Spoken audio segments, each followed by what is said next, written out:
Hello, my name is Anne, your guide to when animals get even. If you like bloodthirsty animals getting back at humanity, it is a wonderful idea to like, comment, and subscribe.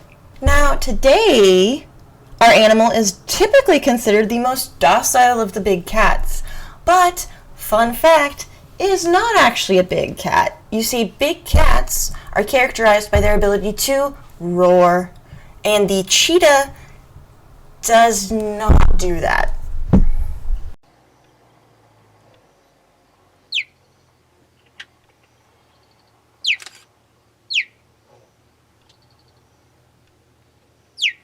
Super cute, but definitely not a roar.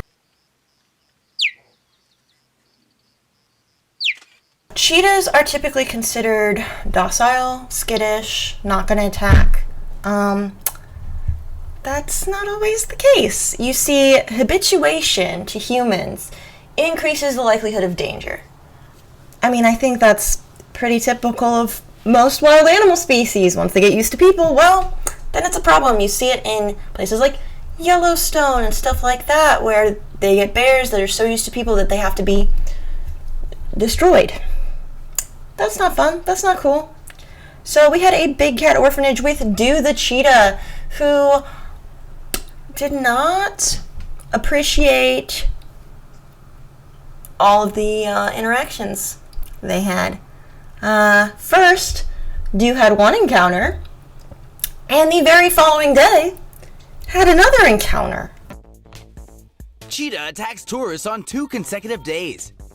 A cheetah in South Africa has put foolish tourists on notice after video footage released this month captured its attack on an exchange student, which took place just a day before the big cat scratched the shit out of a New Zealand teen.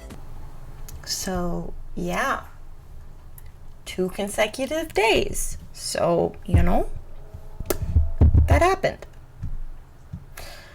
Then we have a cheetah in throwback time to 1994.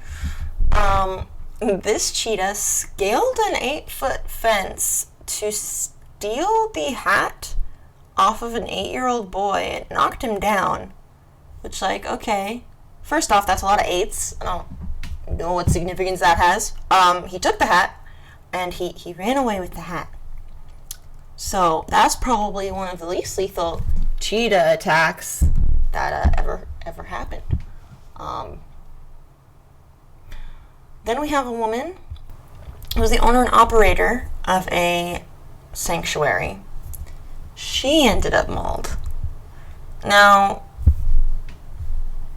she doesn't blame the animals, and I agree with her, and we'll explain why. So, she was doing an exhibition with them, and they were playing with a ball. Now, play is a great thing for any baby, but for predatory animals, play doubles as training. Play helps them hone their skills and their abilities for hunting prey. Play is preparation for prey. Okay, so she threw the ball. They're super excited. They can't quite get to the ball. She's right there, and bam, they pounce on her. Okay, she sustained 40 different puncture wounds from teeth, claws, and she's forgave the cheetah. She explained that there's always assumed risk when you're working that closely with animals, especially when you're in there with them. So, we're very happy with Judy. We think she's an all-star because, yes, ma'am, that is exactly the right attitude. Good woman. Good woman. Now, that's not to say, hey, guys, it's no big deal if a cheetah attacks you. Obviously, no, that's not good.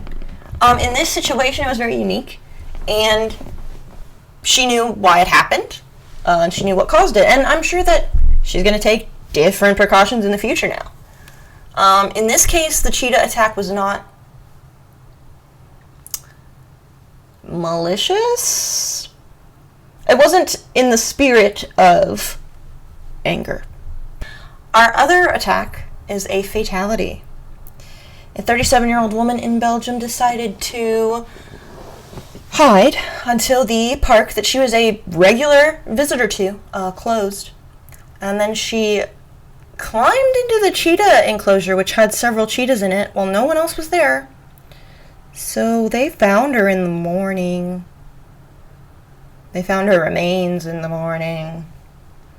So, yeah. She kind of ruined it for everybody else, because then the park was like, okay, well, we're not going to let any visitors interact with the animals anymore, in any capacity. Super duper lame. Thanks for ruining it for the rest of us. And she did such an unhinged thing, too. It's not like most zoo visitors are like, how can I secretly hide and then get into the enclosures at night? No. Most visitors are like, oh my gosh, this is a once-in-a-lifetime opportunity. That was so amazing. Scrapbook, scrapbook. Save it forever. Now they're not going to get that. We don't know the exact circumstances because no one else was there. We don't know beyond her climbing in, like, did she do anything antagonistic? Or was it just, you know what? This is a strange woman in a multi-cheetah enclosure sneaking in. Like, if I was a cheetah, I would also be like, you don't belong here. Sorry. Cheetahs are one of my favorite animals. I relate to them. We both have really long legs. And we can both run really, really fast for a very short amount of time. Them, because they will literally overheat their own body and, like, destroy it. And me, because I have asthma.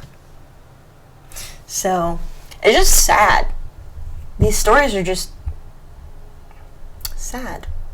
Our last one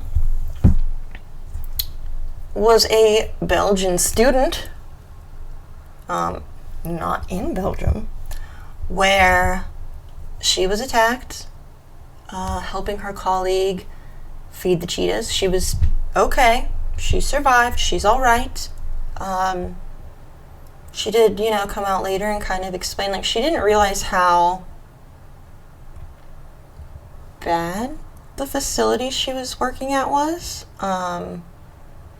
Because I think she later moved on to work at other places, and the protocols and stuff that were so different, so much safer. So,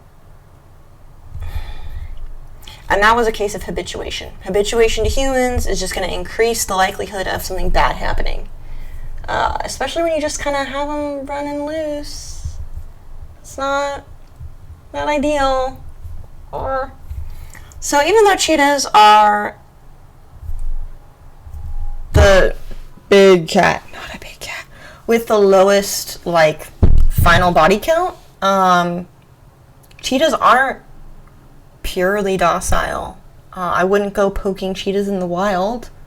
Yeah, sure, in, like, the wilds of Africa, they don't necessarily have, like, a bunch of cheetah attacks reported, but it doesn't matter. It's just leave wild animals alone. Sadly, in a lot of the cheetah attack cases, it had nothing to do with the cheetah or the person, as far as, like, one of them doing something wrong. For a few of them, it was the place that ran things that was in the wrong. In others, it was just bad set of circumstances. So, it's lame, but it happens. As for Dew, I couldn't find any information of if anything happened to Dew. Hopefully nothing did, because you know what? Dew just didn't want to be there. Like, dang. Just let him have a break. Her, him, her. Let Dew have a break. Whatever Dew chooses to identify as, So, yeah. If you liked this video and you want more bloodthirsty animal content, be sure to like and subscribe right now! I am here Sundays, Wednesdays, and Fridays. Alright, bye! How can I secretly hide and then get into the enclosures at night?